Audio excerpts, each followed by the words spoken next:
These chapters are taken from LucyMackSmith's history and cover the approximate time that the Book of Mormon translation takes place.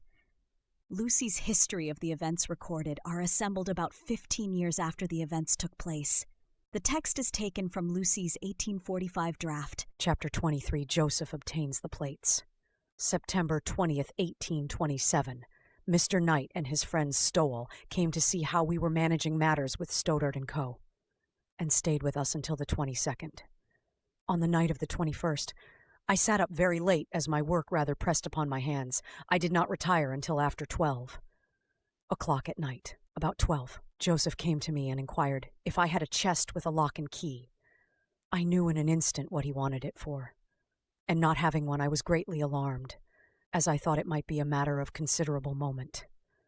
But Joseph, discovering my anxiety, said, "Never mind, I can do very well for the present without it. Be calm, all is right." Shortly after this, Emma passed through the room with her bonnet and riding dress, and in a few minutes they left together, taking Mr. Knight's horse and wagon. I spent the night in prayer and supplication to God, for the anxiety of my mind would not permit me to sleep. I arose at the usual hour and commenced preparing breakfast. My heart fluttered at every footstep, as I now expected Joseph and Emma momentarily, and feared lest he might meet with another disappointment. When the male portion of the family were seated at the breakfast table, Mr. Smith inquired for Joseph, not being aware that he had left home. I requested him not to call Joseph, as I wished to have him take breakfast that morning with his wife. "No," said Mr. Smith, "I must have Joseph sit down here and eat with me." "Well now," rejoined I, "do let him eat with his wife this morning. He most always takes breakfast with you." He finally consented and eat without him, and no further inquiries were made concerning his absence. But in a few minutes after breakfast, Mr. Knight came in very much disturbed. "Why, Mr. Smith," exclaimed he, "my horse is gone, and I can't find him on the premises, and I wish to start in half an hour." "Never mind the horse," said I. "Mr. Knight does not know all the nooks and corners in the pasture. I will call William. He will bring the horse immediately." This satisfied him for the time being, but he soon made another discovery. His wagon was also gone, and he now concluded that they were both stolen. "Mr. Knight," said I, "do be quiet. I would be ashamed to have you go about waiting upon yourself. Just go out and talk with Mr. Smith until William comes. And if you really must go home, your horse shall be brought, and you shall be waited upon like a gentleman." He accordingly went out to talk with Mr. Smith, and before he came in, Joseph returned. I trembled so from fear lest all might be lost on account of some failure in keeping the commandments of God, that I was under the necessity of leaving the room to conceal my feelings. Joseph saw this and said, "Do not be uneasy, mother. All is right. See here, I have got a key." I knew not what he meant, but took the article into my hands. Examined it, he took it again and left me, but said nothing respecting the record. Here there is a revision made concerning a description or the article, which would have read as follows. "See here, I have got a key." I knew not what he meant, but took the article into my hands, and upon examination found that it consisted of 2 smooth 3-cornered diamonds set in glasses, and the glasses were set in silver bows, which were connected with each other in much the same way as old-fashioned spectacles. He took them again and left me, but said nothing respecting the record. Lucy continues as follows. In a short time he returned and inquired of me in regard to getting a chest made. I told him to go to a certain cabinet maker who had made some furniture for my oldest daughter, and tell him that we would pay him for making a chest, as we had paid him for the other work that he had done for us, namely 1/2 cash, the other produce. Joseph replied that he would do so, yet he did not know where the money would come from, for there was not a shilling in the house. The next day one Mr. Warner came to him and told him that a widow by the name of Wells, who was living in Macedon, wanted a well repaired, for which she would pay the cash, and that she was anxious to have him do this work for her. As this afforded us an opportunity to pay the cabinet maker for the chest, Joseph went immediately to Macedon and commenced work for this woman widow. The next day after Joseph left home, one of the neighbors asked Mr. Smith a great many questions concerning the plates. I will here observe that no one ever heard anything from us respecting them, except a confidential friend, whom my husband had spoken to about them some 2 or 3 years previous. And it appeared that Satan had now stirred up the hearts of those who had barely got a hint of the matter from our friend, to search into it and make every possible move, thwarting the purposes of the Almighty. My husband shortly learned that 10 or 12 men were clubbed together, with one Willard Chase, a Methodist class leader, at their head. And what was still more ridiculous, they had sent 60 or 70 miles for a certain conjurer to come and divine the place where they were secreted. We supposed that Joseph had taken the plates and hid them somewhere, and we were apprehensive that our enemies might discover their hiding place, or the place in which they were deposited. Consequently, the next morning, after hearing of their plans, my husband concluded to go among the neighbors to see what he could learn in regard to the plans of the adverse party. The first house he came to, he found the conjurer and Willard Chase, as well as the rest of the clan. He made an errand, went in, and sat down near the door, leaving it a little ajar in order to overhear their conversation. They stood in the yard near the door, and were devising plans to find Joe, Smith's Gold Bible, as they expressed themselves. The conjurer seemed much animated, although he had traveled 60 miles the day and night previous. Presently, the woman of the house became uneasy, and stepping through a back door into the yard, called to her husband in a suppressed tone, but loud enough to be heard distinctly by Mr. Smith.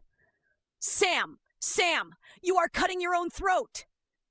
At this, the conjurer bawled out, at the top of his voice, "I am not afraid of anybody.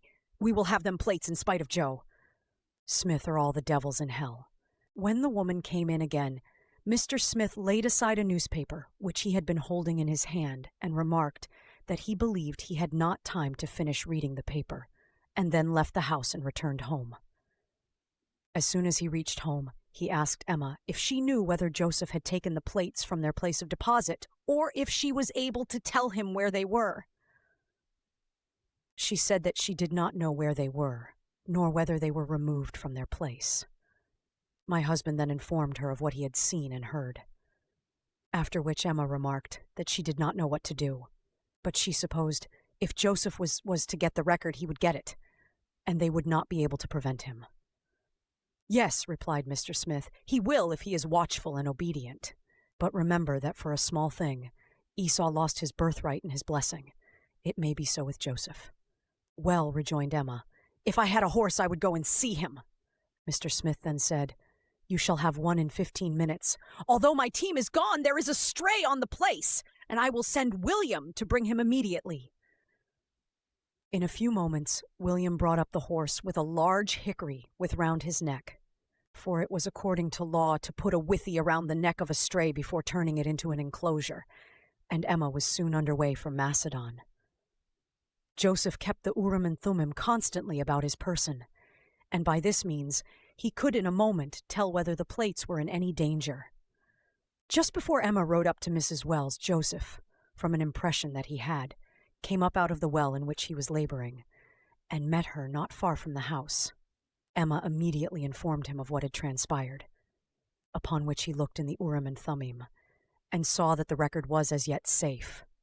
Nevertheless, he concluded to return with his wife, lest something might take place that would render it necessary for him to be at home, where he could take care of it. He then told Mrs. Wells that business at home made it necessary for him to return. To this she would not agree at first, but finally consented. She then ordered a boy to get a horse for him. This being attended to, Joseph mounted him in his linen frock, and with his wife by his side, on his horse decorated as before with a hickory with round his neck, he rode through the village of Palmyra, which was on their way home. On arriving at home, Joseph found his father walking the ground near his door in great anxiety of mind. Joseph spoke to him, saying, "Father, there is no danger. All is perfectly safe. There is no cause of alarm." When he had taken a little refreshment, he sent Carlos, my youngest son, to Hiram's to have him come up immediately, as he desired to see him. When he came, Joseph requested him to get a chest with a good lock and key, and to have it there by the time he should return. After giving these instructions, Joseph started for the plates, which were secreted about 3 miles from home, as follows. Finding an old birch log much decayed, excepting the bark, which was in a measure sound, Joseph took his pocket knife and cut the bark, then turned it back and made a hole of sufficient size to receive the plates. And laying them in the cavity thus formed, he replaced the bark, after which he laid old stuff across the log in several places that happened to lay near, in order to conceal, as much as possible, the place in which they were deposited. Joseph, on coming to them, took them, and wrapped them in his linen frock, and placing them under his arm, started for home. After proceeding a short distance, he thought it would be more safe to leave the road and go through the woods. Traveling some distance after he left the road, he came to a large windfall, and, as he was jumping over a log, a man sprang up from behind it and gave him a heavy blow with a gun. Joseph turned round and knocked him down, then ran at the top of his speed. About half a mile farther he was attacked again in the same manner as before. He knocked this man down in like manner as the former, and ran on again, and before he reached home he was assaulted the third time. In striking the last one he dislocated his thumb, which, however, he did not notice until he came within sight of the house, where he threw himself down in the corner of the fence in order to recover his breath. As soon as he was able, he arose and came to the house, and he was still altogether speechless from fright and the fatigue of running. After resting a few moments, he desired me to send Carlos for my husband, Mr. Knight, and Mr. Stowell, and have them go immediately and see if they could find those men who had been pursuing him. And after Carlos had done this, he desired to have him sent to Hiram's in order to tell him to bring the chest. I accordingly did so, and when Carlos arrived at Hiram's, he found him at tea with two of his wife's sisters. Just as Hiram was raising a cup to his mouth, Carlos touched his shoulder. Without waiting to hear one word of the child, he dropped the cup, sprang from the table, caught the chest, and turned it upside down, and emptying its contents on the floor, left the house instantly, with the chest on his shoulder. The young ladies were greatly astonished at his singular behavior, and declared to his wife, who was then confined to her bed, her oldest daughter being but 4 days old, that he was certainly crazy. But his wife laughed heartily, and replied, "Oh, not in the least. He has just thought of something which he has neglected. And it is just like him to fly off in a tangent when he thinks of anything in that way." When the chest came, Joseph locked up the record, then threw himself upon the bed. And after resting a little, so that he could converse freely, he rose and went into the kitchen, where he related his recent adventure to his father and Mr. Knight and Mr. Stowell, besides to many others, who had by this time collected with the view of hearing something in regard to the strange circumstance which had taken place. He showed them his thumb, saying, "I must stop talking, father, and get you to put my thumb in place, for it is very painful." I will here mention that Mr. Smith, Knight, and Stowell went in pursuit of those villains who had attempted Joseph's life, but was not able to find them. When Joseph first got the plates, the angel of the Lord stood by and said, "Now you have got the record into your own hands, and you are but a man, therefore you will have to be watchful and faithful to your trust, or you will be overpowered by wicked men. For they will lay every plan and scheme that is possible to get them away from you. And if you do not take heed, continually they will succeed. While they were in my hands I could keep them, and no man had power to take them away. But now I give them up to you. Beware and look well to your ways, and you shall have power to retain them until the time for them to be translated." That Joseph termed a key mentioned on a foregoing page was indeed nothing more or less than a Urim and Thummim, and it was by this that the angel showed him those things which he saw in vision. He could also ascertain at any time the approach of danger either to himself or the record, on account of which he always kept it about his person.